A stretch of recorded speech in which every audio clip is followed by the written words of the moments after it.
doo-doo, doo-doo. That's the angle. Doo-doo, what? Doo-doo. That's the podcast. Oh, yeah, it sounds good. Yeah. You're right up in my face. I like that, baby. Right on. What's going on, man? Not much. Thanks for having me, Bruce. Yeah, man, of course. Before we get into it, I need to say something about that, dude. About this. It's so random and not related. Mm-hmm. Trump getting impeached today. You think it's going to happen? Well, I think they're going to vote to impeach him. So I think, in that, I guess, technical and real sense, I think he will be impeached.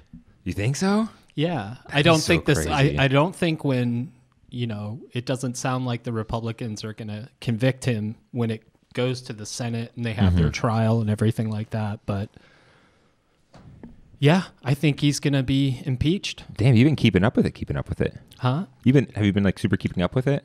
Well, I don't know. Maybe. I just feel like it's so hard not to kind of know, and maybe it's just because I'm paying more attention to it as I get older and I'm paying more attention to the nuances and stuff. But, and the existential threat that he is, posing as a relatively new father. Things have changed in my way of thinking, and over the last 10 years, I've shifted my my political awareness to just being more open to what's going on out in the world, rather than just being like, oh hey, nothing really affects me too much, so I'm not going to pay attention to it. So that changed a while ago. Yeah, I guess it's different when you have to look after someone else in the world. I imagine that's a whole different dynamic. Like I've heard that's a crazy shift, but I mean, like, I really don't want to get talking politics, but it's just so crazy to wake up to. And the first thing I see from my friend's like Instagram story is like hashtag impeachment day or something. I was like, what? And I get on Twitter and I'm like, what? Like, is this actually happening? Like, I can't believe I've lived through like a possible impeachment. Like, I just like, it's just so crazy to me that this is a real possibility, which is so nuts. And then he can also rerun, right? Which is kind of weird. You think that if you got impeached, you'd be barred, but like he can just come back for the next one. Pence will be sitting there, and then he can come back. And I hate to say it, but if he does get impeached, which will be crazy and insane victory for Democrats, I feel like it's just begun for them, because like the feeling of the right-wing extremism, like that group, I feel like will get a whole lot louder all of a sudden, and we're just gonna have this crazy mess on our hands. Like I feel like the U.S. political divides are gonna get so insane afterwards. Yeah, and I mean they already are. They're already pretty divided. But at the same time, it's kind of like if this is that democracy that is quote unquote dictated by rule of law, then beyond kind of like party, what he did is pretty clearly bad and not again, if you believe in those things, which I don't think.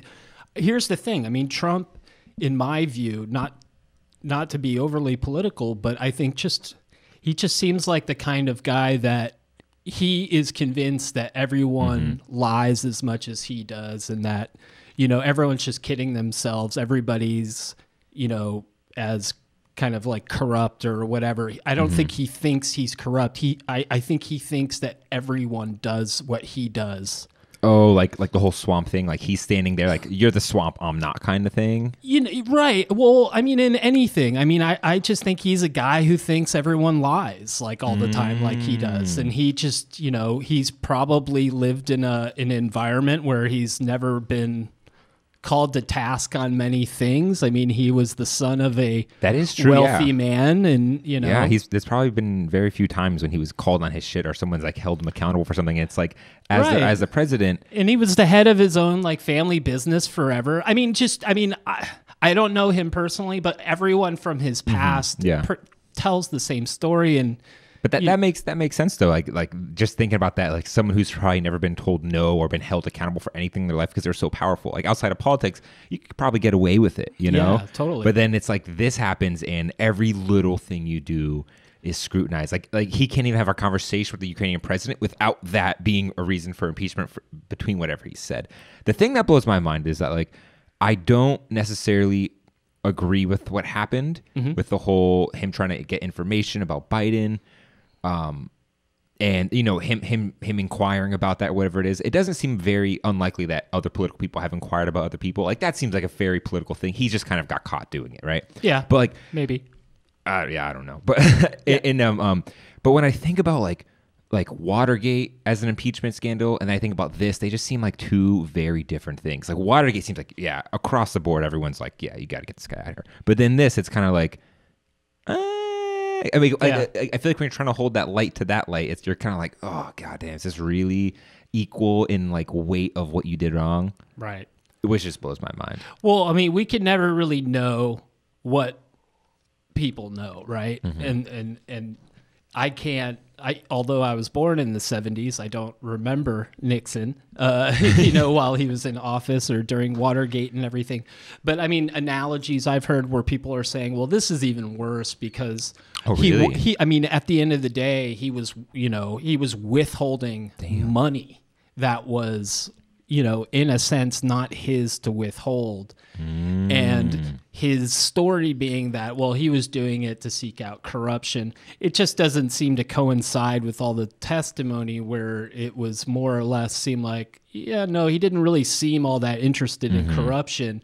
And knowing what we know about him, it's just like, for me, I don't think it's far-fetched. And while in the grand scheme of things, the everybody does it argument, that may hold water in certain regards. I mean, that holds no water in court or anything. Yeah. This is just me like speculating from the outside. Sure. Yeah. But I mean, I get that feeling where, and a lot of people in this country are probably like, they're all corrupt. They all do this. Mm-hmm. And, it's one of those things where it's like you can sympathize with almost why everyone has that point of view, like where they got it from. And I think that's interesting. Yeah. Why everyone thinks politics is just naturally corrupt. Well, it's like everything else in life. It so depends on just so happens to be where you were born, right? Like what family you were raised in. If they were a Republican family, you're probably going to grow up Republican and vice versa and so on and so forth. And,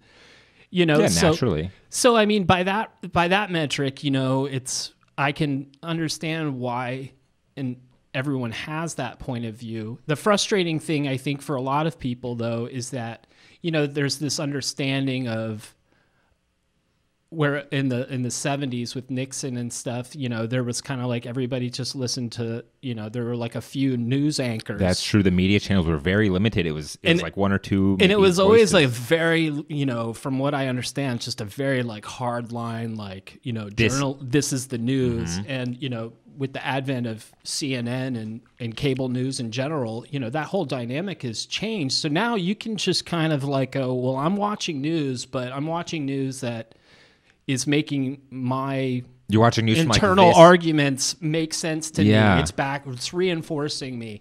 And so in a very real way, we're dealing with a situation where there's two different streams of information. That's so true. I mean, I think there's more than two. Left and right. Sure. It's like, absolutely. Because there's so many news and media in like streams coming at you on a day-to-day basis. It's so hard to decipher what was actually in the transcripts of that conversation. Like, what was that really the headline? And that's a serious burp. Excuse me. Jesus. No problem. Heard that one in the microphone. It's just so hard to know. It's such a good point. There's so many different streams. Like it's so interesting looking back. It was one or two people at night at this time. Here's what it is. That's it. You have nothing else to go on. Now we have 1,000 fucking things, and we're just like flooded with so much information of what to think. And in a way that propels extremism, because if you're extreme, you can easily hype yourself up to get more extreme on either side. Right. There's always there's pockets for, any kind of bias you may have, or, there's always a place where people can join and feel like maybe they're a small group of people who've got it all figured out, and the rest of us are kind of, we're crazy, or we're liberal, or we're too right wing, or something to that effect. And that's the real scary thing, not to, I'm not a huge fan of Jim Comey, but what he said something last week that I thought was well said. And he said, good people believe bad things. So you'll have people on both sides, on all sides of the aisle. So, we're in such a politically divided time, and I think we always are. But is it because now that we have so much access to each other, we can kind of hear each other on a global scale for the first time in human history, with the advent of the internet? I mean, who's to say? I mean, there's so many things at play in terms of kind of like the global psychosphere that's happening right now that because it's so new and this hasn't happened before. Sure. And like we're the first people to really deal with mass communication and like I'm sure and social media and all this weird stuff. We're all figuring out and like how to cope with it, how to live with it. Like people are experiencing anxiety and depression at levels probably never before seen. Maybe during the plague and other horrible times in human history, but that self-loathing kind of thing where you read about it all the time where people are getting bummed out on social media, but we still keep going back to it and Well, I mean, like Instagram got rid of likes. They did that because they were worried about people judging their value off of that. Right. And like, I think that says a lot. It's like, oh, these social media platforms are maturing. Like they're figuring out like, oh, that isn't healthy for people. Like it's just like for your mental, the fact that you could just go on and start comparing and not analyzing things. And it's like, thank God they got rid of likes because no one else should be able to see that. They should just be able to see your great work. And as artists, we perhaps suffer the most because in a way we're putting our portfolio on social media. Yeah. And by default, you naturally grade yourself by how much interaction it gets. Right. And so and I think that's what's happening now regarding art and in its integration with social media. I mean, art for so long has been kind of dictated. I mean, it's always had many different facets in terms of there's the high scale art, where that's the really rich and that whole art world, which seems like a whole different planet compared to is that. But it's almost like kind of like anything else. It's like a whole different genre. And it seems like a whole different genre of art world. Yeah, and I think it's a different kind of art because in that sphere, or I guess in any sphere, art now probably more so than ever has to kind of rely on the artist to be more self-aware in terms of branding and things like that. That is true. You can't just live by the art. Like you have to have some sort of image or brand or some sort of public perception of who you are, I guess. Is that what you're saying? Well, yeah. Well, let's say you want to be someone and you want to sell your work on social media. You have to commit to doing that. It can't just be like, oh, I'll just put my stuff up. And you can be the most talented person in the world, but if you don't have the means to go out and share that work with the world and engage in the world, etc., or you're not good at that, which could be difficult, especially in the creative world.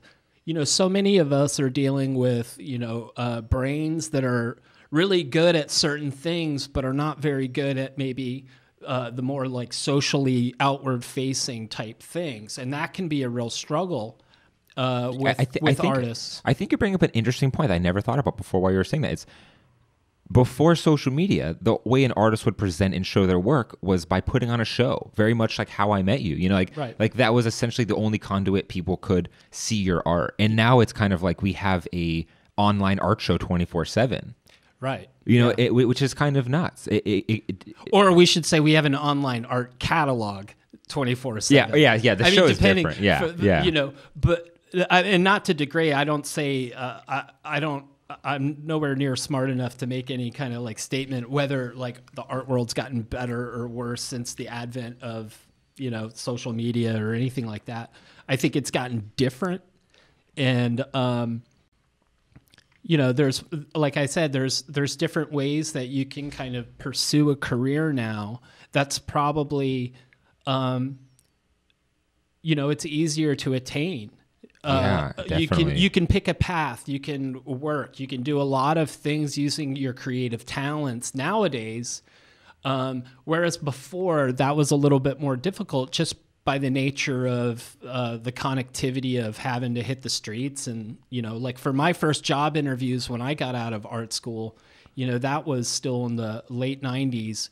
And, the internet was still kind of AOL online. And there was no sharing of your art, really. At least online. Right. There was no Flickr. There were no MySpace or anything like that yet. It was like you designed yourself a personal portfolio and you shared your work through almost like in the late 90s, early 2000s, there were a lot of design portals because there were a lot of creatives who were working within the internet industry at that time doing web design. And this was a lot of like multimedia type stuff. Mm-hmm. And this is when the internet started to be, really designed and get it to where it is today.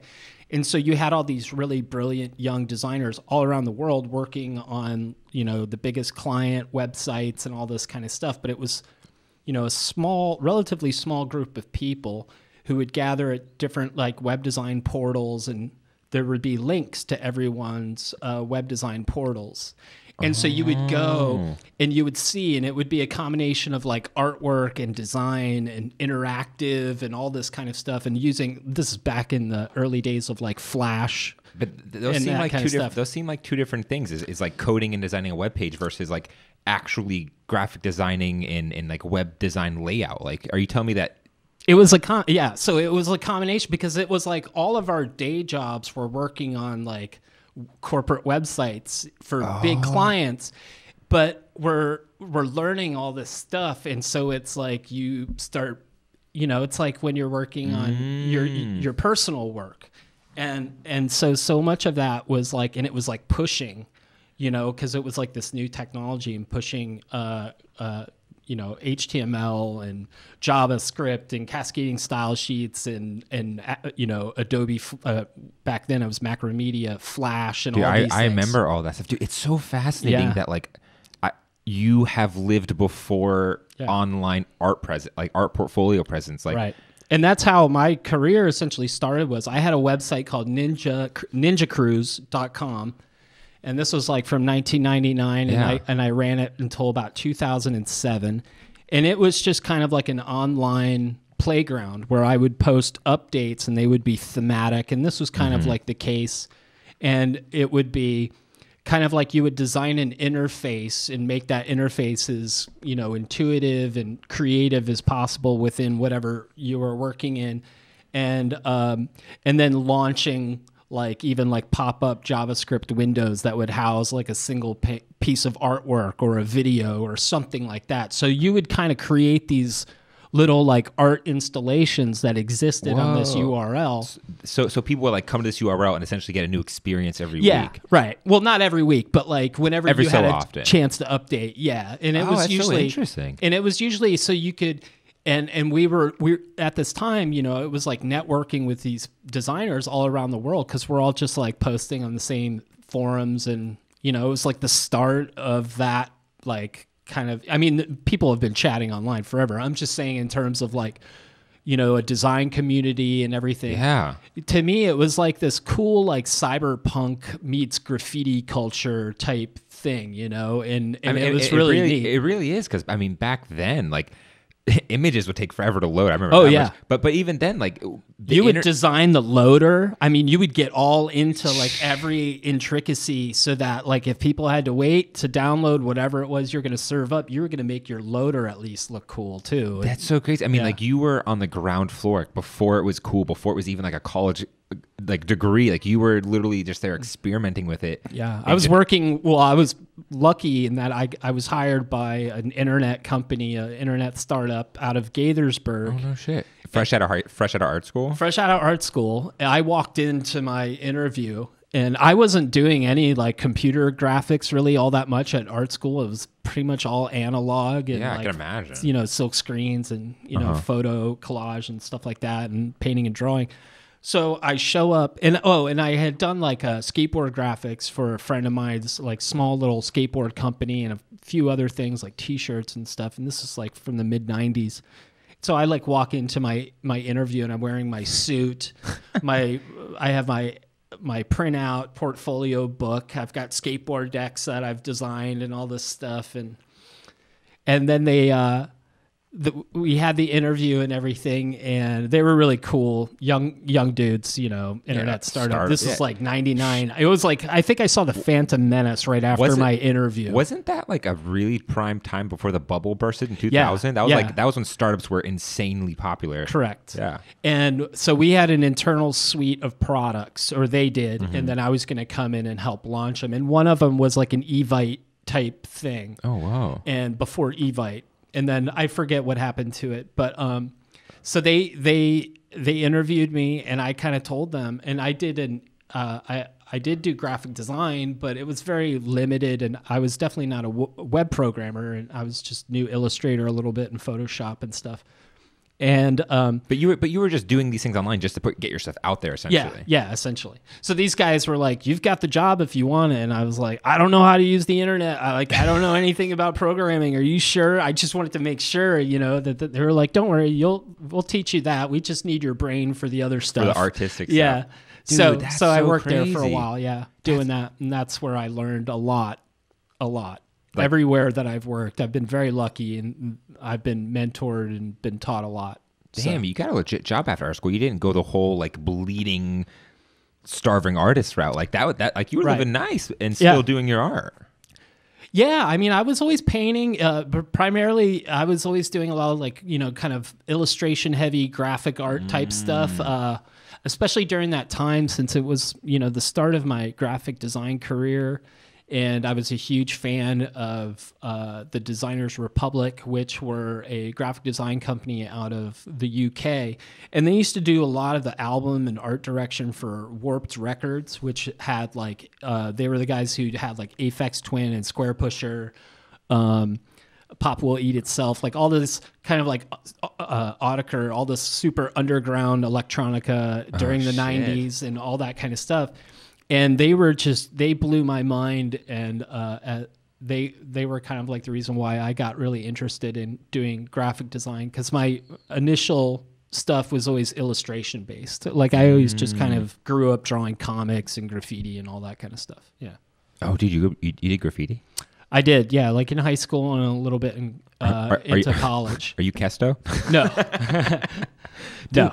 I haven't written in a very long time. Yeah, I could imagine it. Then I hope he wouldn't admit it. But although I never stop, if I'm in a meeting, I'm sitting there and I'm like, I still like just practice hand styles and tag up and. Dude, it's just it's like you just can't. And I look at everything when I'm walking around the street. I'm looking at everyone's styles. That's and my favorite stickers and throwies and stuff. Yeah, I love stickers, dude. Stickers are one of my favorites. I remember early internet, at least for me, I was on the slaps forums, looking at the slaps around the world and seeing all like the Mr. Robotos and seeing like the Space Invader stuff before. The Space Invader before the stupid Brainwash movie came out, like. Right. I see. By the time kind of like, street art had kind of hit that like super Banksy Mr. Brainwash movie, Exit Through the Gift Shop and all that kind of stuff. I had kind of already I was kind of not like over it, but like my personal interest, I just like wasn't, I wasn't paying attention to it that much anymore. But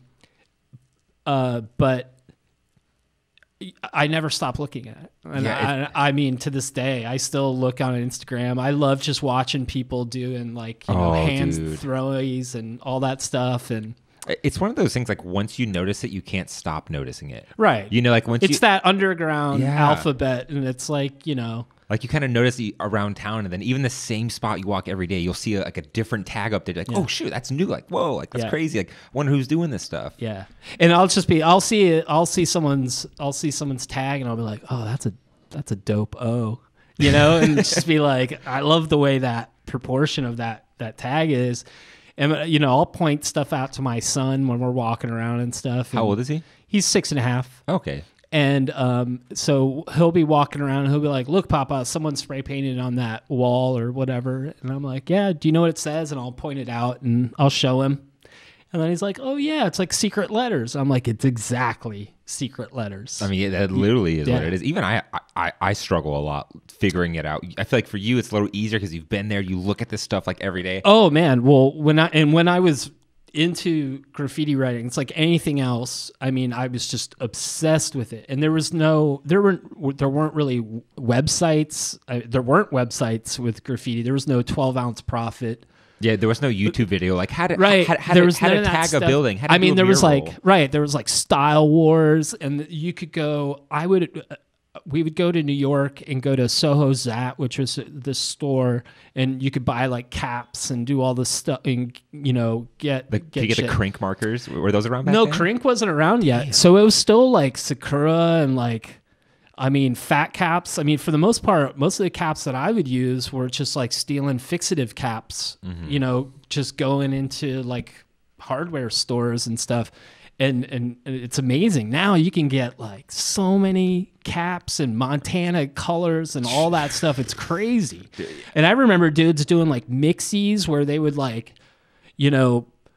one dude had like an old oven to decompress the cans. With like WD-40 like straw connecting to 2 cans, so you could mix colors into 1 can. What? So that if you did like a throwy or a silver and that outline color was like, you couldn't buy it anywhere. Oh, like super unique, and it was something you would notice if you were in the game. I think so. Yeah. So let me ask you, since you were in it and you've I guess you've done it in the past, are the words designed so crazily to make it so normal people can't read it? Because it seems just like bad branding to me at some points where I'm like, I can't read it, guys. Like I'm really trying, I want to, but like I just can't. I don't know what it says.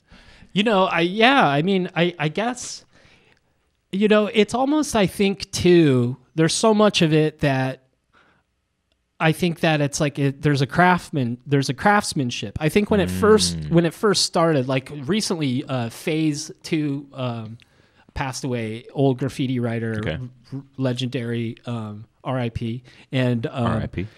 and RP Juice WRLD. And it was like when Wild Style kind of first came out, from my understanding, it was kind of pushing that abstraction game out there. What do you mean Wild Style? Could you clarify that? It was kind of like when graffiti started taking on beyond like the bubble letters, and you started getting more architectural and like arrows and that kind of stuff. So you started seeing more kind of like abstraction and geometrical symmetry within the lettering and all that kind of stuff. And so I think when it originated, throwing their name up and all that, it was kind of like that. I'm living in this big megapolis in New York City. I'm Turk 182 or I'm John 156. And not everyone was doing it. So it was like super at first new it was and just fresh. like, that's just like my name, getting your name up, right? Yeah. That's just like getting fame. And then it evolved, and then it got more artistic as time rolled on. And I think, if you're whack, that just means you're not, you don't get it. You haven't gotten it, right? Like you can't get the style down no matter how long you've been doing it or whatever. And so I think graffiti in that way is kind of, there's like rules. And I guess the reason why tagging and the lettering of graffiti writing is so cryptic and follows kind of a certain, set of aesthetic rules is that if you're good at it, then that shows the other writers that like, okay, well, at least he's got the craft down. So he's got the like vernacular down. He's got they've got the language down. They deserve to participate. They deserve this space. I mean, like the only rule I just know that turf, all that kind of, it's been 20 years plus for me. Is that still a big thing? The whole like turf, like the only rule I know is don't mark over someone's tag. Like you don't tag over someone's tag. I'm sure, beef is always going to be there. People are always going to beef with each other, and, they're going to like go over each other, and crews are going to do stuff. And did you ever have like any crazy run-ins with the cops, like any stories from like your graffiti days?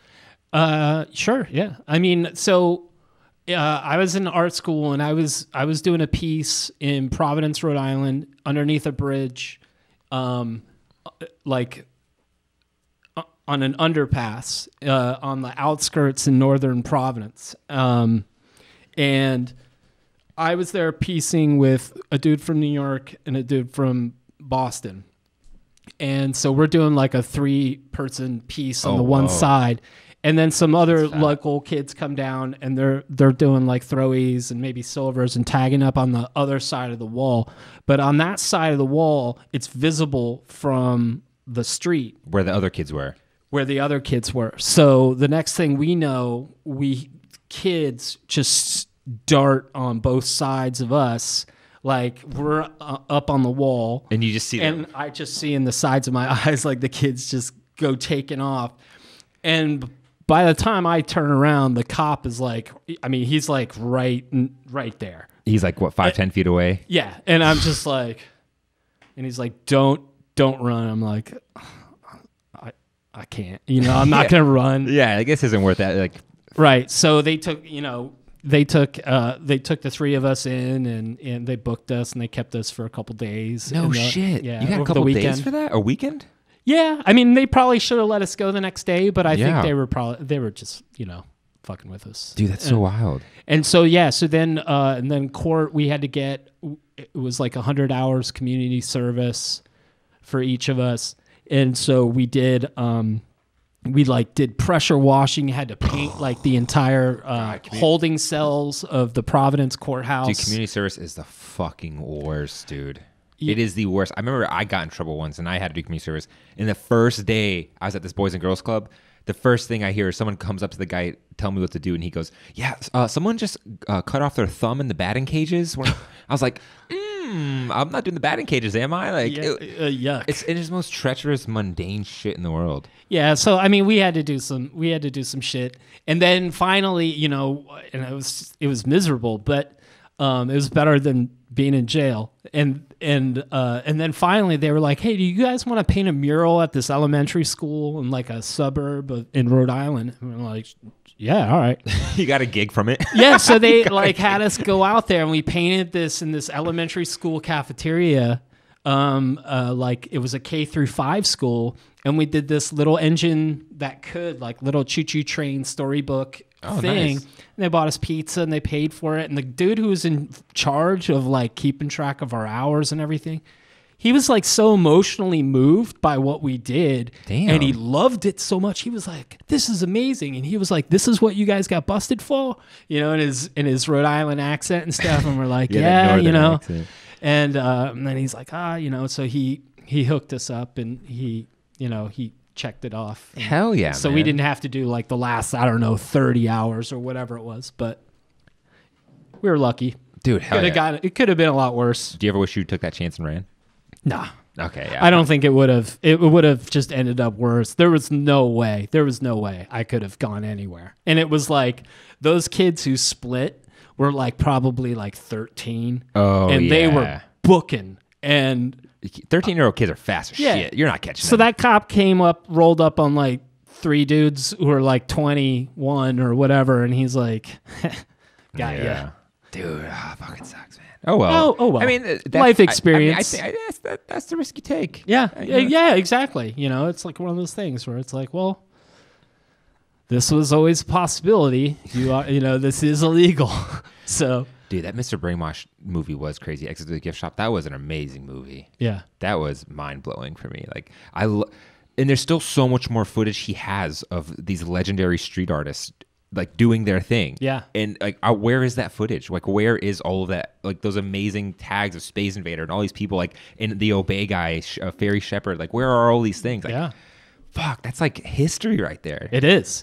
And Shepard Fairey was in Providence when I was in Providence when he like Obey started and all that stuff. So anybody who was around New York, Boston, Providence during those times in the 90s remembers the very early days of Obey the Giant, which were just little like cutout stickers that he'd do at Kinko's, little black and white mug shots with Andre the Giant's head, and it just said Andre the Giant has a posse. And then eventually he had to take the Andre the Giant out and either go with Giant, and then I guess now it's just Obey. Is that right? I think no. I think he had to kind of like streamline everything. It just says for, obey. Yeah, for legal purposes, I would imagine.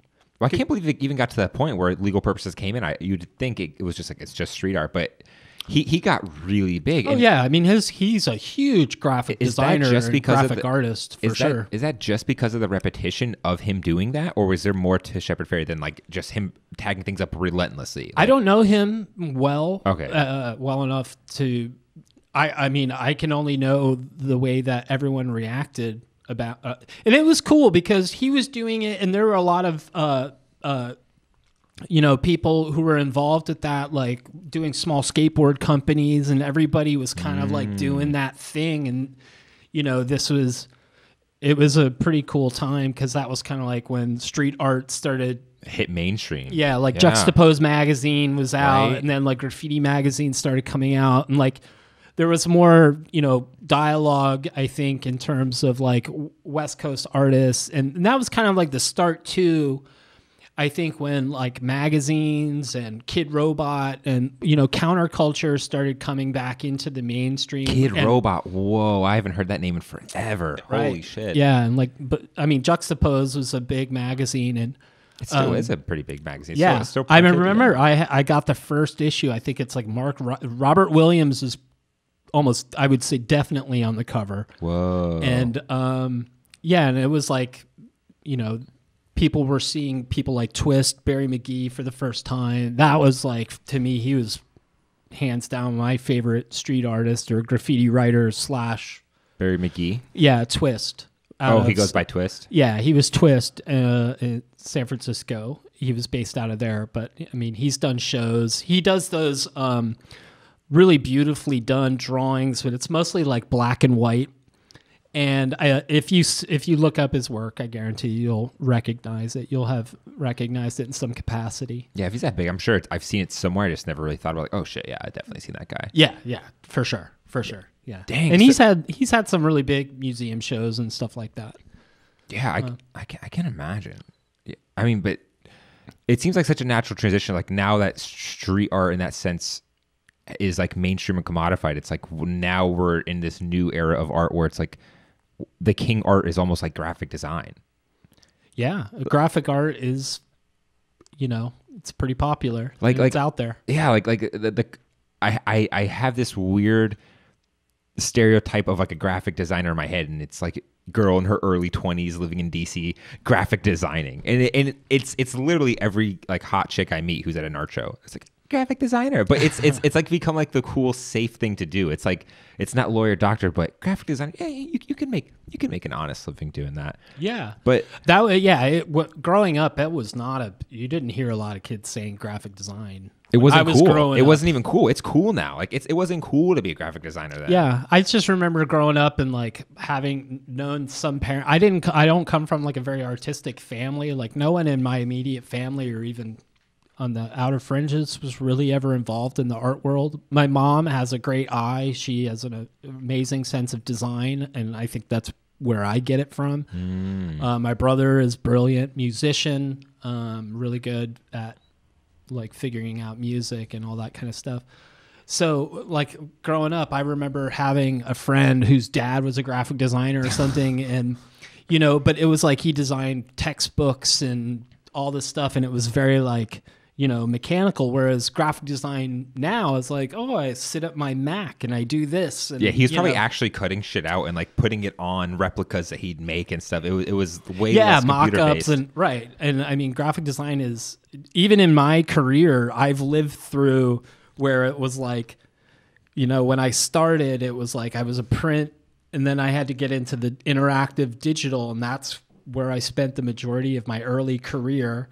But that whole time working in design agencies, doing print design and all that kind of stuff and building websites. And then at some point, programming and all that stuff got too much for me to be able to handle. So then I was no longer kind of like design. I would design websites, but I would be working with programmers. Oh, like finally it split. Like it finally got to the point where, customers and clients needed more robust, bigger back ends and everything like that. So it was,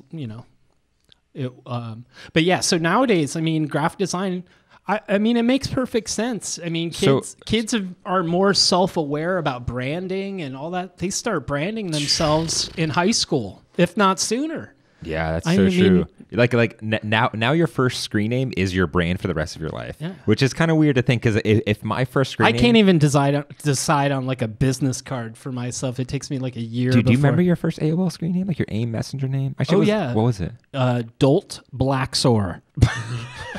Dude, mine was like Dark Flame 6. Like it was like some Yu Yu Hakusho reference. Oh, totally. Do you remember Yu Yu Hakusho? Yeah. Dude, it was the tournament, and the guy with the third eye, he did this special move where he took off the headband and he summoned a darkness from an underworld, and he just completely destroyed this guy. And I was like, that is so cool. Darkness flame. Yeah.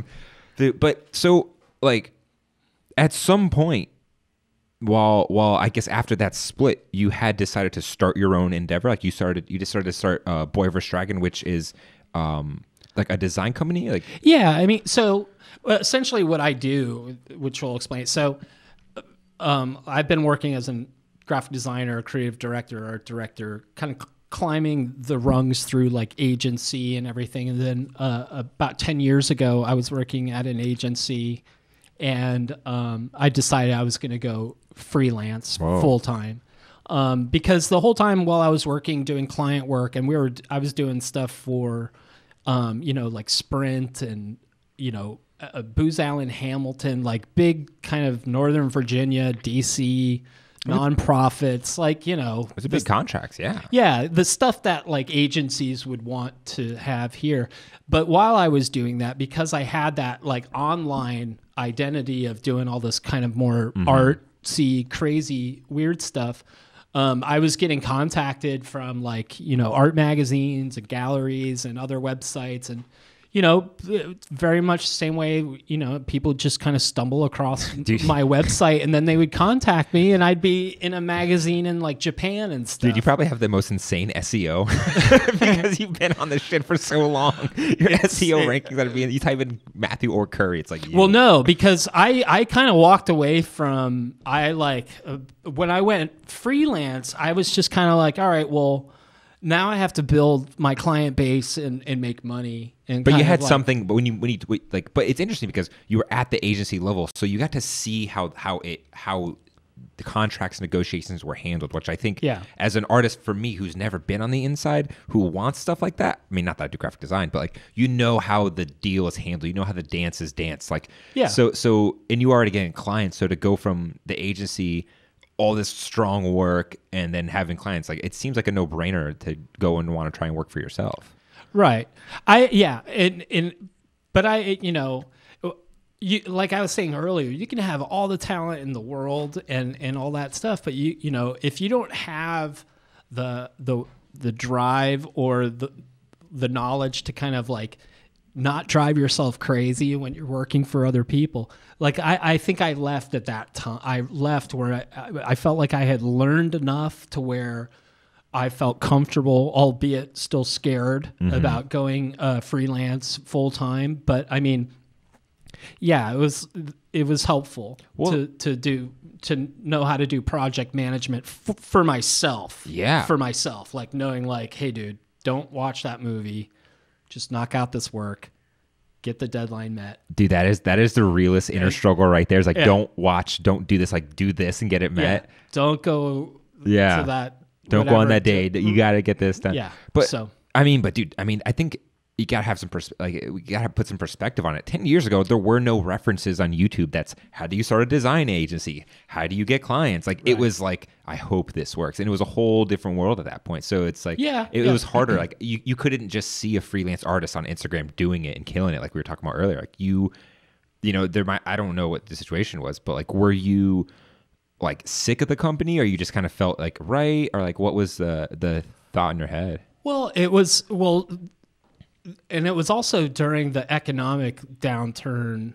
So this is like right around when the economy hit the skids, and housing market stuff. Yeah, and like the economy in general. And so a lot of design firms. There used to be a lot of design companies around here. A lot of design firms. And, And they all just kind of fell apart. Because there's no work. no work. Yeah. And the first thing that gets cut from those big corporate budgets is going to be like, well, we're not going to hire those guys this year to work on our, stuff and everything like that. Creative is always the first thing that gets cut, man. Yeah. So luckily, there were a lot of people who were out there, and because we've all worked together in some capacity, I would have a project manager that I used to work with hit me up and be like, hey, are you still doing this? And I'm like, yeah. And we're like, oh, great.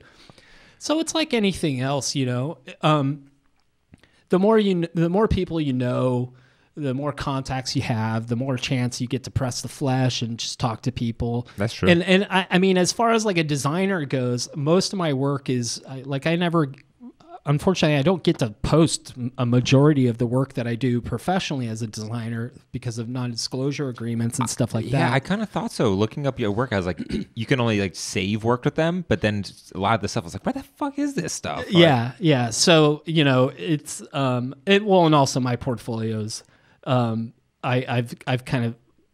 working on a new site now that should be up January, and it'll be more robust and it'll have all that. I've been lucky in that I haven't had time to kind of go in there.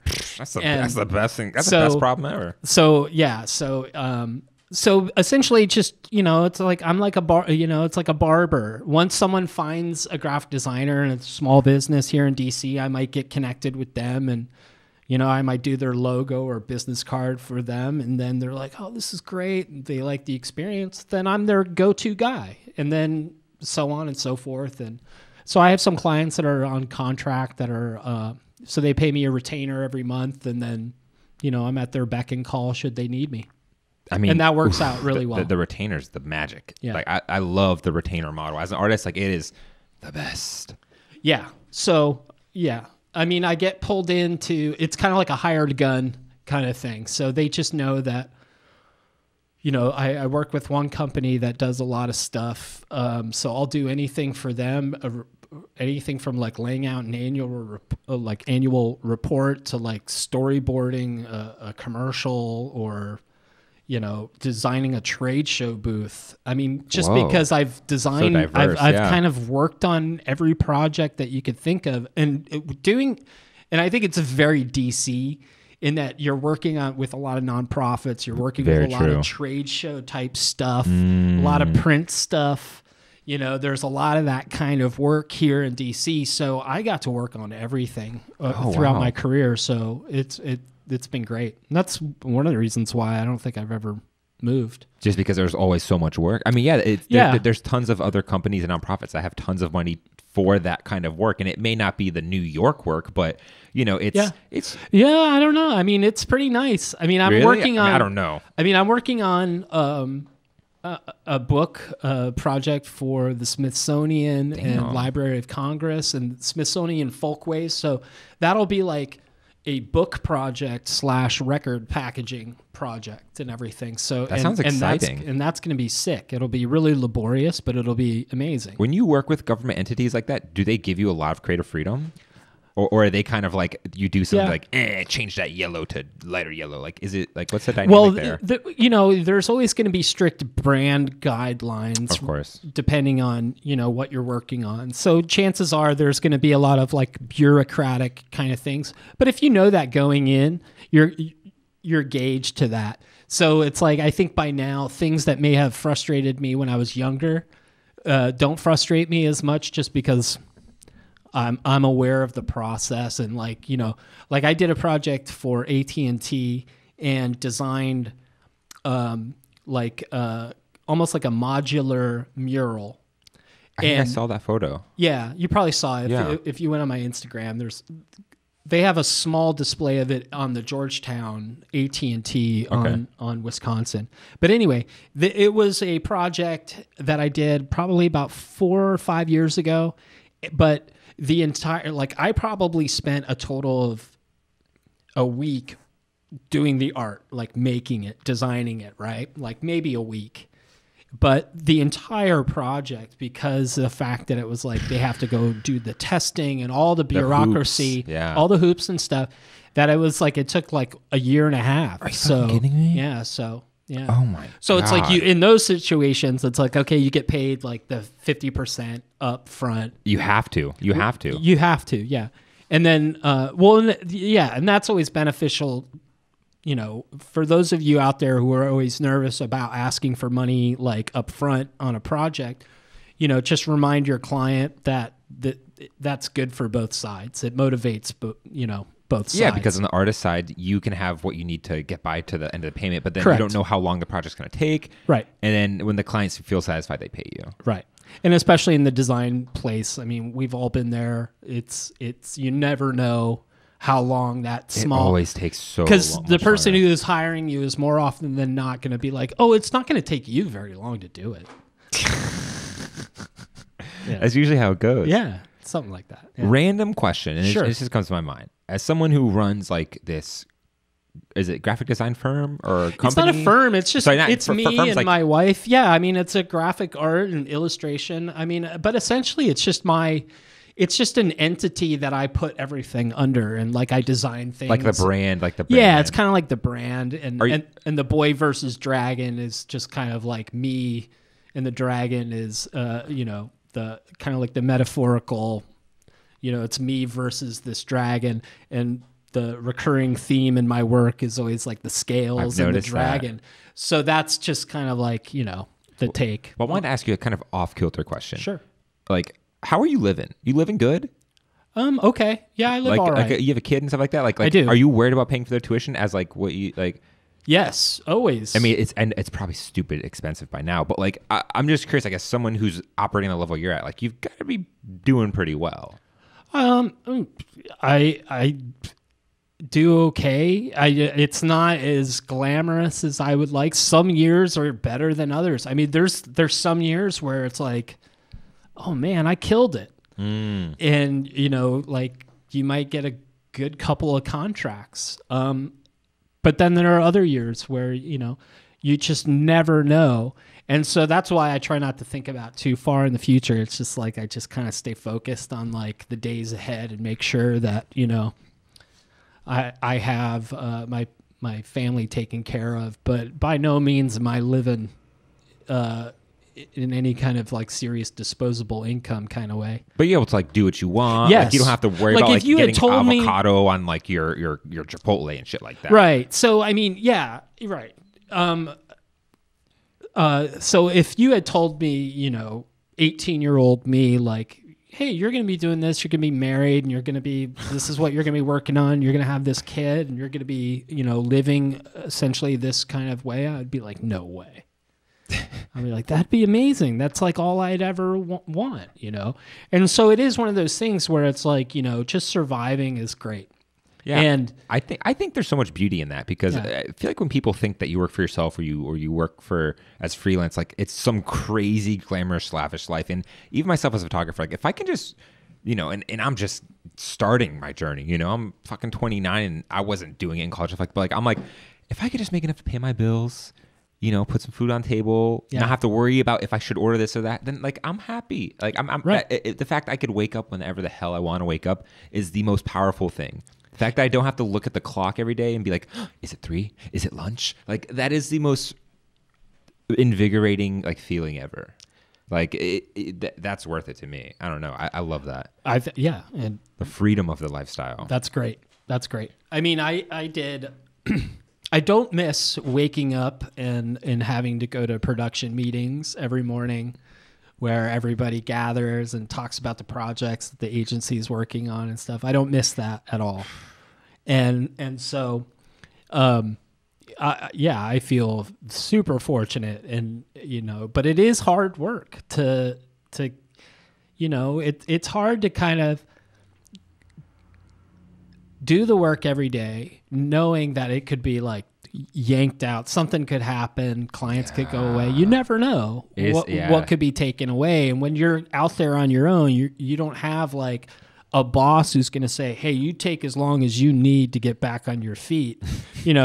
My clients I'm going to be like, yeah, I'm going to send you over to my friend Neil, who's a brilliant designer, and he'll take care of you. And they'll be like, no, fuck that. If you're not going to do it. Yeah, they're like, all right, never talk to you again, Dad. Yeah, they'll be like, oh, that's too bad. I hope you get better. See you later.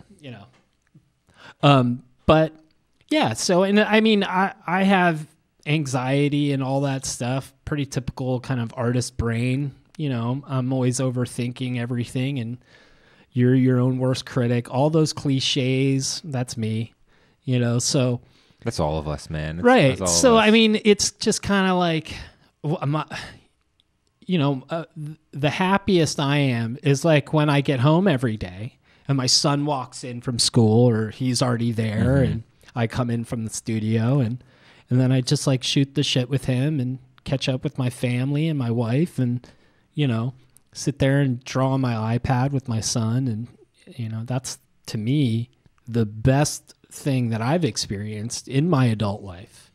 So yeah, definitely. Like one thing that bothers me, that makes me nervous, like having a family stuff and being an artist and doing artistic things or working for stuff, whatever, is balance. Like I feel like that's something that I would struggle with so much. How do you deal with like balancing everything?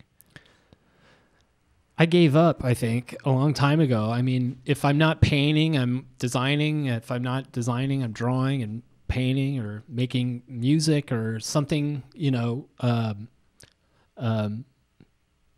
So it's weird. It's almost like I'll get projects that will kind of take me away from one facet of my creative output. Like, you know, at the end of this summer and in the early fall, I was working on a record music packaging that took me away from like painting and everything. And I was able to just myself and my collaborator, you know, immerse myself in that thing.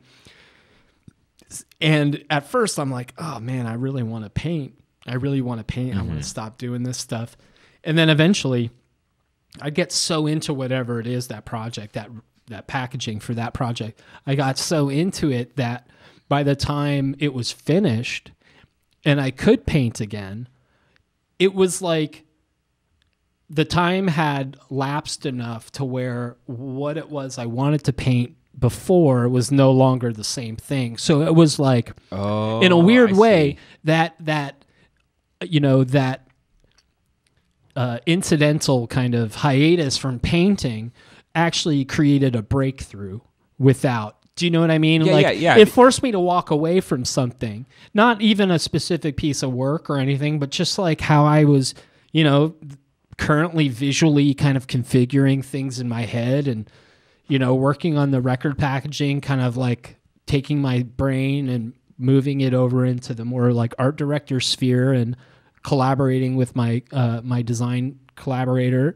Was that the Thievery Corporation thing you did? Right. So I do all that stuff with my friend Neil Ashby, who's one of my good friends. He's an incredible designer. He designed the John Lennon U.S. postage stamp, and he's got like work in the Rock and Roll Hall of Fame. He's just like an incredible graphic designer. And you collaborated with him because, so he's a graphic designer as well. He's a graphic designer. So he taught at the Corcoran, and one of his students showed him my crazy website years ago.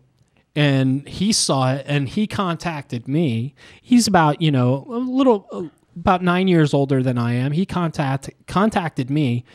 I was a fan of Thievery Corporation from like break beats and like, you know, me and my friends were always DJing and mixing records and stuff. And so I was like, you know, the joke being that when I lived in DC, my friends were always like, wouldn't it be cool if you got to work on a Thievery project? And I'm like, yeah, that'd be fucking rad. That'd be super cool. Oh, are they from the area? Yeah. So they're from DC. Anyway, so he just contacted me and he and I we collaborated on one record and then another one and then another one and another one, so on and so forth. And then we kind of like loosely partner up when we need each other to kind of like flesh out. You do like all of their packaging and like in their discs or their, but in their discography, like their vinyl, all their like whenever Thievery single designs and everything. Yeah, like whenever they're gonna put money into the music packaging, which they don't do that much anymore. You know, that's when they call on Neil, who he has the direct connection with the band. He went to college with Eric Hilton, one of the two. There's Rob Garza and Eric Hilton, and so just over the last 11 years or so, I've gotten to know them. And I hope so. Jesus, by that point, I hope they sign some shit for you or something. Man. Oh yeah, no, I mean it's wonderful. So we get to make some really cool shit for them. I love the full circle thing that like your friends are saying that, and then like you actually did it. Yeah. So then, so that was really crazy, and it worked out. But but again, it's one of those things where it was like, that was just something where I didn't do that. It was a kid saw my stuff, showed it to another guy. He contacts me, and how that works. Like because you put effort into the website that you had done when you were younger, but it paid off later in like the future. Like, it's so crazy. Like that's how these things work for people who, rely on a network to build clients and stuff like that. Like it's just the most random contacts. It is. It's right. And so in that process, how did you get Emmy nominated for Grammy nominated? Oh, sorry. Grammy nominated for that work.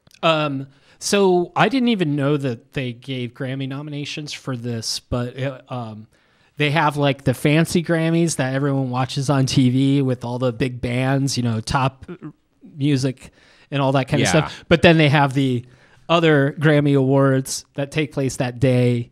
And, that's where it's like best producer, like kind of technical stuff. But they do best recording package and like limited and like, so it'll be different categories. So it'll be like the actual artwork and record packaging that you designed for that album.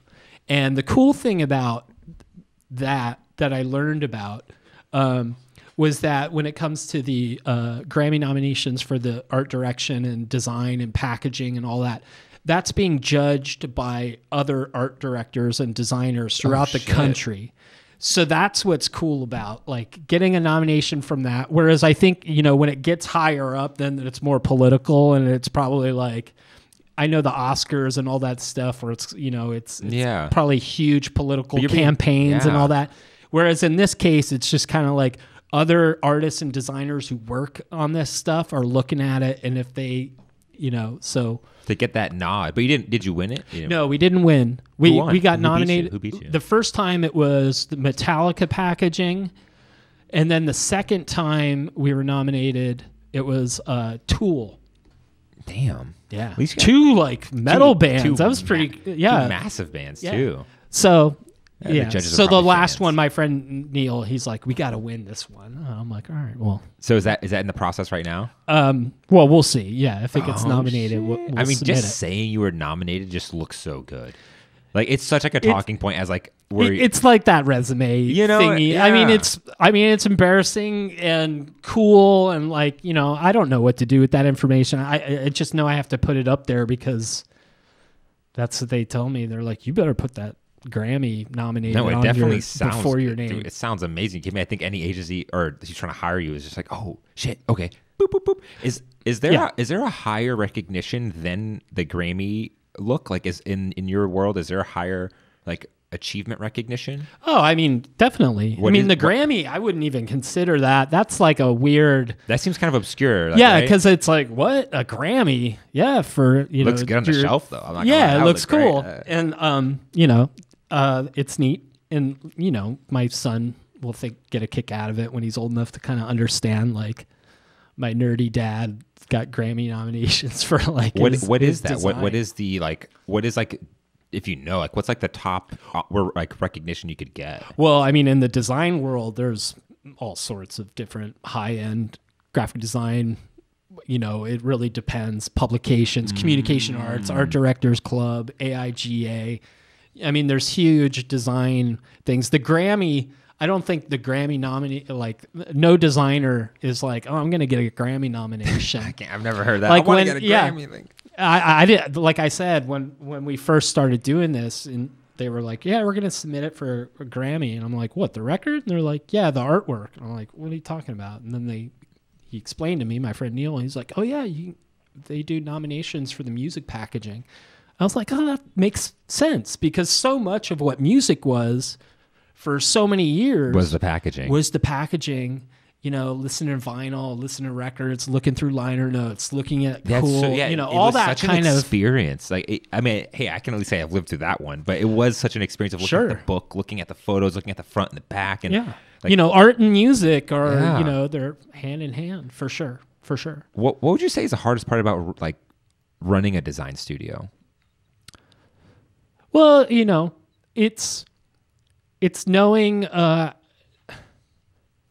probably just knowing how to get the job done, knowing when to say no. Just, it's not even so much about, because I don't run like, it's not fair to say I run a whole design firm. Yeah. But, I do have the capabilities to kind of do that. So I think the hardest part for me is just scheduling and making sure that I'm not overlapping and I'm not putting too much on my plate just for the sake of being like, well, this will be a big payday. Or maybe I'll make a couple extra $100 if I tack this on, or $1,000 or whatever, when it's like, well, if that's not a good choice and putting that on kind of fucks up the flow of everything else, then that couple extra $100 probably isn't going to be worth it if you end up kind of like screwing over other jobs and clients or everything. So it's like anything else, it's just practice makes perfect, and learning how to schedule yourself. And you just it's things you get better at over time. You get better at like, doing design and being a designer and doing that part, like that's kind of almost like the easy part. And the hard part really is kind of, managing that collaboration that you're having with your clients so that you're not lying to them, you're not overselling them anything, and you're on the same page, and that you're genuinely like looking out for, their best interest. It seems like for art school now they should just have a section on like how to be a good person and keep your clients. Are the headphones bothering you? No, sorry. Oh yeah, you can always just like take them off for I'm good. Yeah, but my voice won't sound nearly as full without it. But I think that's the part that goes understated all the time is like, if you want to be successful in like anything in the art world, just be a good fucking person. Like just treat people right, maintain relationships, and don't burn bridges. Right. And normally things will work out for you. I think that would work through life. Yeah, that works for anyone. Just kind of don't be a dick to people. And if you have been in your past, maybe like, you can still learn say sorry from that and apologize.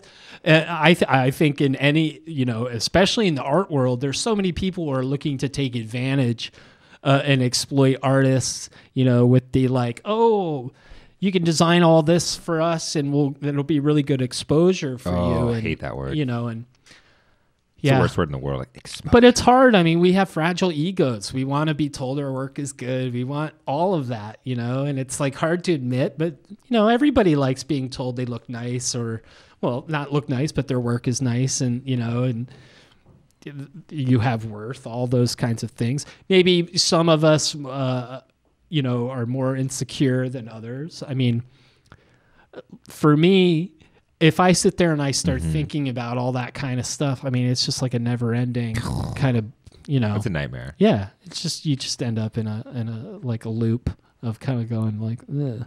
Yeah. Dude, then you kind of also realize, like, I mean, you're like, oh yeah, we all think that way. And you're like, yeah, of course you do. It's like we're all in this together in the sense of kind of like, that's why I said it's like, I just try to see everyone's angle and kind of go and just like go, yeah, I get it. I understand where you're coming from. I don't know, man. I still think if someone works 9 to 5, they have a much easier time telling someone to fuck off than someone like me or you, because we're like, ooh, if I tell them to fuck off, you're right. Right. This might come back around and hit me in the ass because you don't know who they're going to be or like who they. I don't know. It's a crazy game. Yeah, and I mean, but fortunately, it seems to me that like the generations coming up, people are they're more aware of things outside their immediate spectrum, whereas like people weren't before. Like you said, I mean, someone who's in their 50s and they're doing a 9 to 5 job for 30 years or whatever, that's they're probably not thinking about the world in a way where you and I are touching individual interactions at all times, because that's the nature of this the community that we participate in, whereas they're just dealing with like that 9 to 5, meeting those expectations. Everything's kind of taken care of. I mean, they're still worried about making their mortgage payments and paying for their kids' braces and stuff. But yeah, they'll say fuck off to someone they don't know and probably not think twice about it. Whereas like, we would, people who are a little bit more kind of connected to survival. Yeah, right. Are going to be more kind of conscientious of those around them. Yeah, for sure. I want to talk about something that we touched on right before we were about to start the podcast, and it was how the art circle around here is so small yet so big. Like when I somehow randomly met you at your art show, and I'm some asshole just taking video, vlogging and shit. I don't know. I always wonder what that looks like to people anyways. But like, I was so shocked. I was like, damn, I just met an OG. Like this guy is like 10 plus years in the game. Like all the people I know are like these young fucks. And like, but this guy's got some perspective. I was like, I had to talk to this guy. It was so crazy that I didn't know about you. Oh no, that makes sense. It makes Really? Yeah. I mean, I don't go out. I'm not that social, and even when my career was a little bit more robust in terms of like my outward, when I was doing a lot of graphic art stuff, it was still very like I was just able to kind of do it via the internet, and I would do a lot of the art shows that I participated were never even DC. It was like sending my work to California and New York, or sometimes overseas, London, Europe, Tokyo, and all that kind of stuff. And yeah, so when I would meet people in DC, and I'd tell them what I did, and they would tell me what they did, and I would meet them, and people would be like, "How come I don't know you?" And I'm like, "Oh, I'm an introvert. I've just I don't go out, like I don't do stuff." I mean, people only know me now probably just because of like Instagram. And, in terms of like the local scene, and having said that, I've met a lot of people, and I share a studio space with a friend of mine that I've known for a long time, who's an artist in DC, and he knows everybody and everybody knows him. So that, all you need is like one friend like that to where you get to kind of just meet everybody and stuff like that. And having a studio in Mount Pleasant, I've met so many people there. Dude, yeah.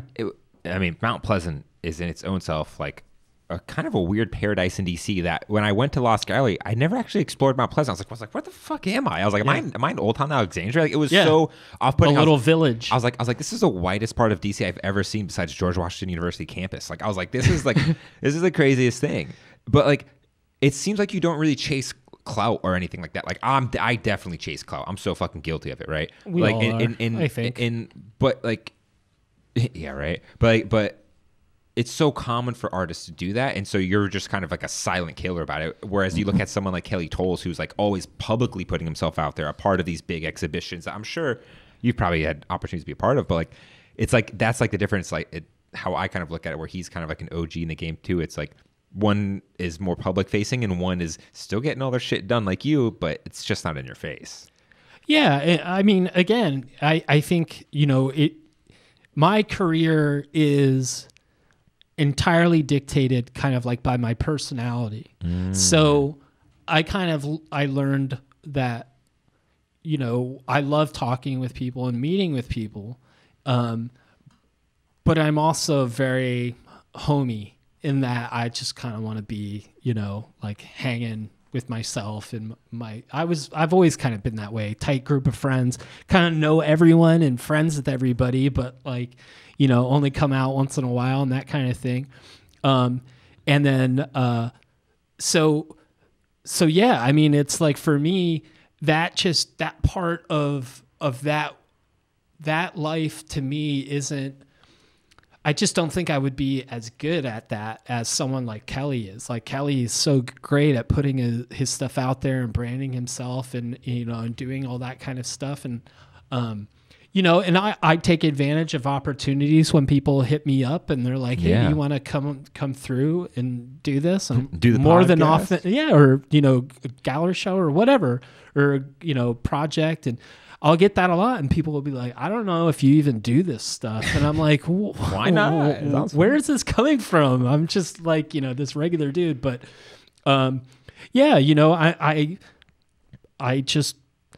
I've been doing it long enough to where I think it's like I just kind of have some self-perspective on, I'm happy with how I'm making it work.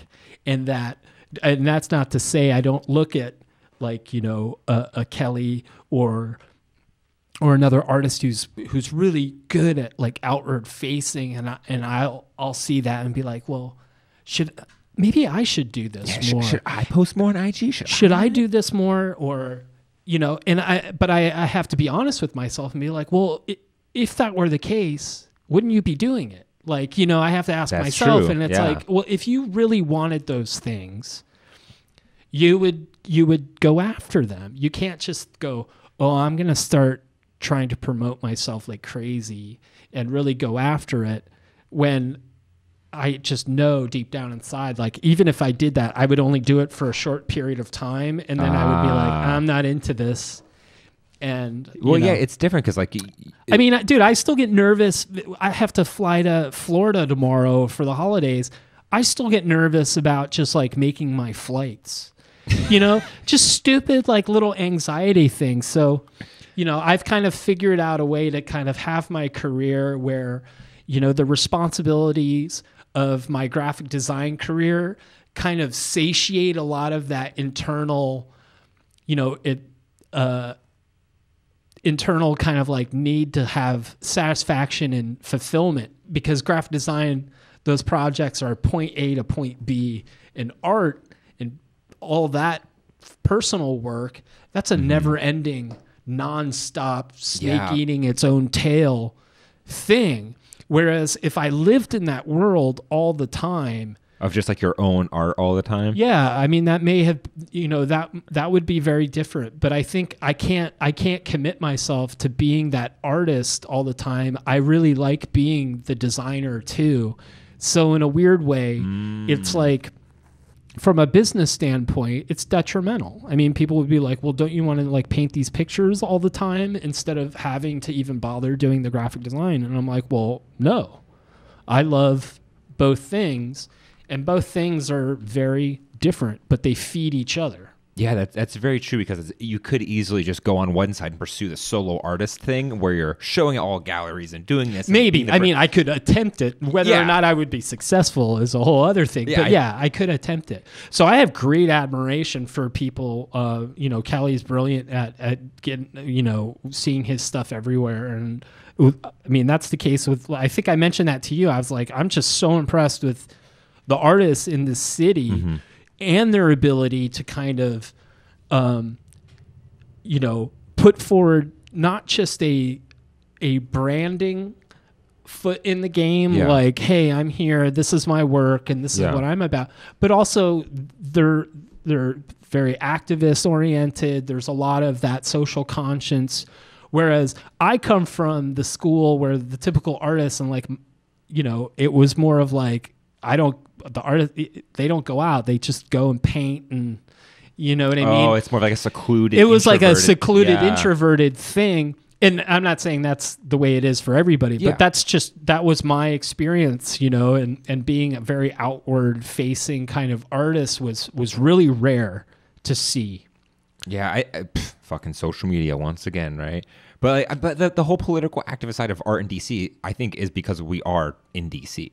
Like it's so close to our core. Like the reason why we can even talk about politics, even which I would never do, it is relevant to us because we literally live in this city. Yeah, and I've lived here for so long that I just assume that's the way it is, like everywhere now. But I could be totally wrong. Like, it's normal for us to see an RBG shirt and see all this politically engaged art and all. It's almost because that's our industry. Dude, can we talk about something that no one talks about? Sure. The fuck Trump guy, the guy who tags that shit. I was just looking at that on the walk so over. Much shit. I just saw this pillar behind you. You can't see it because it's behind the yellow. Yeah. But that dude. But yeah, I saw there was all sorts of. I could tell he just got up recently. It looked like. Dude, that guy is everywhere. Like he's like a virus in your brain. Like I've never seen someone so committed to. I hope he doesn't get busted. That would suck. I mean, I'm not gonna lie. This wall was freshly painted in my house, and he wrote it just like right in the end. It actually does look kind of good now I think about it. But at the same time, I'm like, because it's a very like almost like kind of like signature. Yeah, style. It's very stylized. Like it's very signature-y. It's only one guy, I haven't met him, but he comes to the studio sometimes. And apparently he's like kind of homeless too. Yeah. So I guess that's why he has a lot of time to go around, right? Yeah. But respect for the dedication to like. How are we doing on time? Oh no, dude, we're great. We got plenty of time, dude. It's great talking to you because there's still some other things I want to unpack with you. Are you good on time? Yeah. Yeah. It's 2:30. 2:30. I probably have to leave by like 3-ish. Okay, cool. We'll wrap in like 10-15 minutes. Yeah. Dig it. Yeah, I just wanted to bring that guy up because I have like both respect and hatred for that guy, and I'd love to talk to him and be like, dude, like why are you so dedicated to just this one phrase in the same style everywhere? Don't you just want to like maybe draw him sometimes and say fuck? I don't know. And that's the whole street tag and he's a brander. He's a branding. He's like, no. He set himself some very strict branding guidelines. He's like, it's gotta only be the signature. Like, it's only gotta be the script. Like his one trick. Yeah, it's so good. He's like, that way, it'll always be the same. Dude, something we haven't talked about is your art, and it's something that I think, I mean, it's so unique and it's so distinctive of your style. And I really don't know how to describe it. And it's such like a common thread through all of your design. Like your personal stuff really isn't that much different than your corporate design stuff. Like, there's still a very common thread. Like, could you talk more maybe about like your approach on your style, or maybe how you developed that, if it even was a thought? Yeah. So no, it's not. It wasn't. There was no grand thought behind anything, you know, where I am in terms of kind of like the aesthetics and the visual language that I use for my painting and drawing and some of my graphic stuff, you know, a lot of that is just kind of evolved over time. And so originally, like I said, I came from more of a kind of a illustration background. And so I was very into like, you know, figurative, abstract kind of stuff. You know, of course, got really into Basquiat in my early days, and Kenny Scharf and some of the graffiti writer artists from the 80s who kind of became like big artists. Mm-hmm. So as I got older and a little bit more kind of sophisticated in how the media that I was taking in terms of like exposing myself to more fine art, and just the nature of being at an art school and being around so many talented people from all over the place, and having just that was in of itself, you know, it was like one of those things where I was like, okay, this is real. If I'm going to be an artist, then I can't be a fraud. So I have to know how to draw everything. Yeah. So, you know, foundational drawing of anatomy, figure, all that kind of stuff, you know, that was a big part of my background and discipline and traditional drawing and painting and all of those, and sculpture, foundational stuff. And then through the years, as I kind of started exploring more fine art, and it was an evolution of my graphic art, fine art, the graphic design, and all of that. Once that all started to kind of like mingle back and forth, especially since a lot of time I spent in my early career outside of art school, a lot of it was digital. You know, I was just cranking on digital stuff. From what you said, yeah. And because at that time, that's all I wanted to do. I wasn't even all that interested in painting at that point anymore. I think I still was, but digital was super fresh at that point. So it was like a new sort of art frontier. It was a different thing. Well, and also the thing that I found too was that, especially with Photoshop, that to me, making art like as a drawing, an art program, all of a sudden that was like something where, you know, it just kind of clicked for me, in that here it was like I was finally able to kind of work with my brain in a way. Oh. So it was like learning Photoshop and learning digital art retooled my brain, and then like into your approach, how I would then like I would approach analog and like all of that. And like to this day, I mean, you know, it's like I feel like I'm in a computer all the time to some regard. You know, it's like if I'm drawing and I make a mistake, my brain like automatically thinks Control Z, you know. But it's Control. Wait, are you Windows? No, Apple Z, right? Oh, Command Z. It's Command Z. Yeah. It's fancy.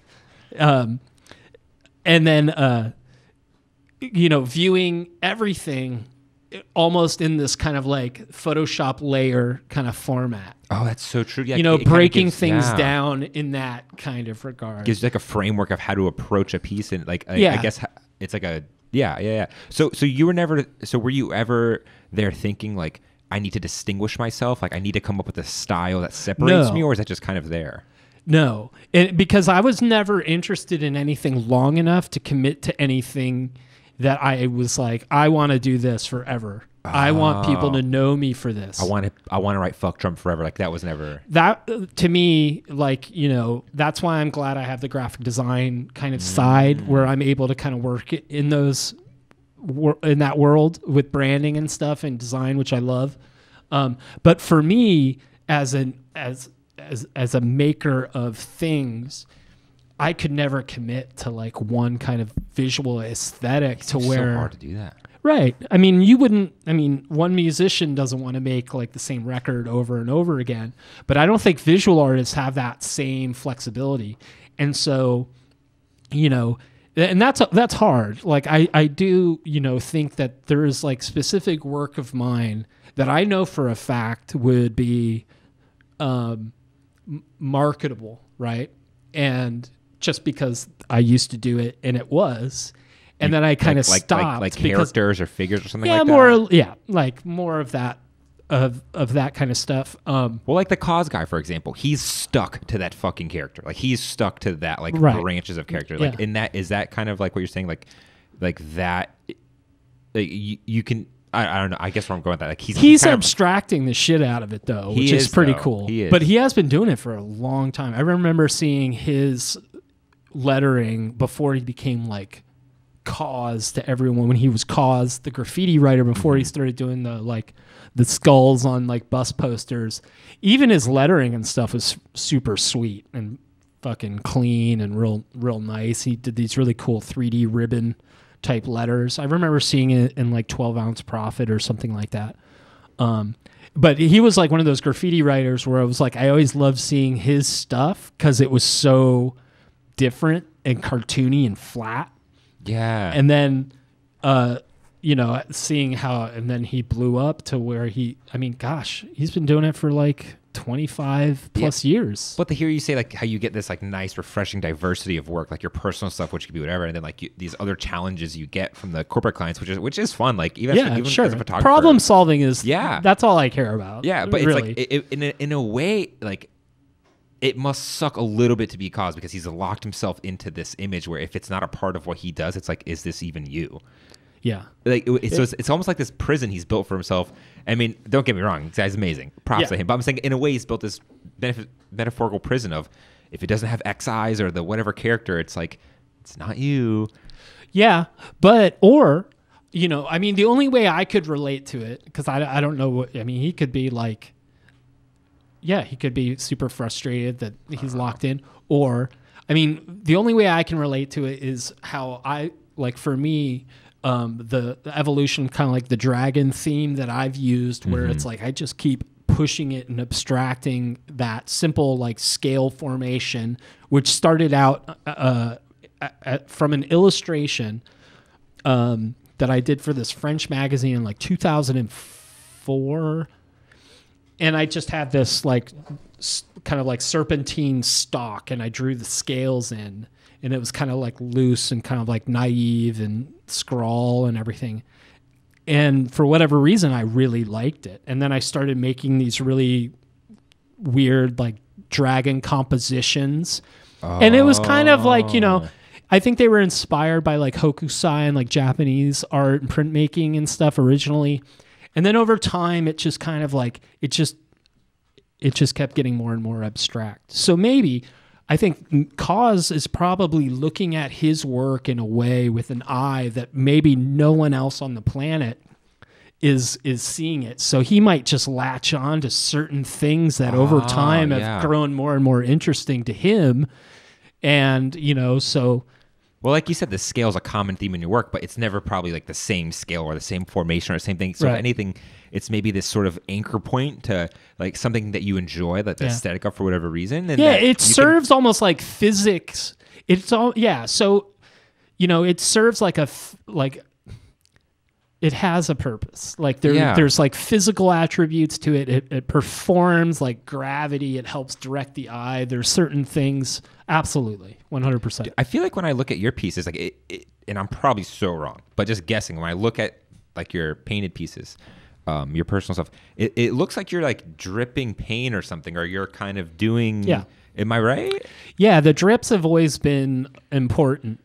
It's a very iconic part of what you do is like the nice black drips across. Well, and I like that. I love that physicality of it. And because, it's over time, that's become as much of a like mark as like a line or drawing a circle, like kind of knowing the physics of the materials and knowing like, okay, well, when I get to this final top layer, I know I'm going to want like white or a bright color with a real thick, heavy drip, and it might be a lot of thin drips behind that. And so it's knowing how to kind of like just layer it up. And again, it's that Photoshop vision where you're thinking in terms of kind of like layers and stuff. Yeah. Oh, okay. And it's also in that way too. It's just, again, it's like knowing the materials, over time. Everybody gets to kind of know the physics of what they're working with and how they can get certain marks and certain things. And with my work, that gives a good physicality to it, and it gives a good motion, and it anchors a lot of the stuff that I do, because I'll have a lot of kind of like free-flowing architectural backgrounds, and then I'll try and just kind of like tie it together with as few pieces as possible. Yeah, I'm always so interested in like the process, because I saw that video that you have, and you were saying that you would paint and then scan it and then bring it into Photoshop and edit it some more. I thought that was really interesting. Yeah, I mean, well, so when I was doing graphic art and painting and they were feeding back and forth with one another, what I was doing digitally, I would then have to learn how to do it analog. So I would have like a happy accident in Photoshop just by like dragging something over without it being deliberate. And it might have just caught, when I brought it into the next document, the overlap, maybe it was multiplied or whatever it was. Yeah. And it just made like a happy accident in that little piece. And I'm like, well, technically that's just a physical thing in digital form. So I can do it over here on this canvas. So there was always that back and forth. Hell yeah, dude. Well, shit, I think we're at the end of our time here, but okay. Real quick, is there anything you want to say to any like aspiring graphic designers, graphic artists out there? I mean, someone who's got as much wisdom as you, is there anything you want to say to that person? Meet your deadlines. That is the most important thing in the whole wide world, because the worst thing is, and I only say this from personal experience, is that as a young designer, you're very eager and you want to do a good job, and you want to make your coworkers happy and everyone happy. And the best way to do that is ask questions and meet your deadlines. And if you can't meet your deadline for whatever reason, don't be afraid to tell someone. It's like this sounds so silly, but it's like I just know that how anxiety can compound. And I hate the feeling, like whenever I work with young designers and stuff like that on projects, and they come to me and, they'll be like, hey, I don't know if I'm going to be able to make my comps by tomorrow. Do you think if I'm not able to do that by tomorrow, do you think so-and-so will be upset? And I'll be like, look, yes, they will. They will be upset. They'll probably let it go. But, if you don't have a good reason for missing your deadlines, like a real reason, power through and do it. You'll feel so much better just knocking it out, getting it off your plate and not thinking about it. And then the only other thing I would say is, just learn. Be open to not doing the same thing. Challenge yourself at every facet. If you feel like that you want to learn something new, go learn it. Nice. It'll be worth it. and be kind to people.